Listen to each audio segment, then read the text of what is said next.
They'd yelled back at him angrily when he demanded they get out, and even when he resorted to pulling his pistol on them, they just stared at it in confusion.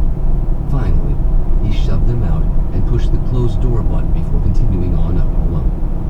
Now he was arriving at the 3rd floor. His SIG pistol was out and ready, the silencer in Take place. exit on He right, knew Al-Qahtani then and his men turn would be in the left. hall by now, if they were not already in room 301. And he also knew his own arrival on the floor would be announced in advance with a ringing bell and a flash of light above the elevator doors.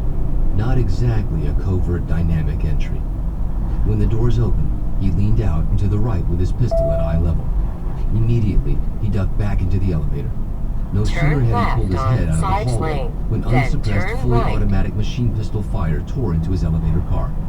He flattened himself on the floor, then reached up with the tip of his silencer and pressed the door hold button, locking open the doors here in range of the enemies. Turn right He'd seen the on gunmen right as they Martinsburg kicked at Pike. the door to 301. They were carrying Scorpion machine pistols, a small weapon that fired a .32 caliber bullet at a rate of 850 rounds per minute.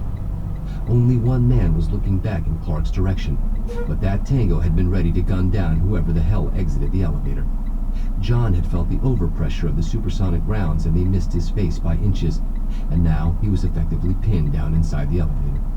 Another burst of fire tore through the aluminum car as he pressed his face flat on the cold floor. The sound in the hallway like the ripping of paper into a microphone attached to the amp stacks of a heavy metal band.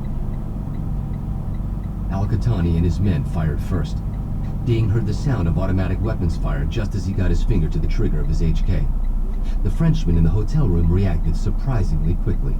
The two men at the desk dove for the floor, and the man standing with the coffee and cigarettes spun away from the gunman on the balcony and ducked upon hearing the door smash and the gunfire In behind him. 3/4 of a mile, Ding got a turn snapsight left picture on an on Brook armed Road. tango in the doorway and squeezed off a double tap through the glass of the sliding balcony doors, hitting the chest of the first terrorist. The man spun 180 degrees. His Scorpion flew from his hands, whipped by the sling around his neck as he landed on his back.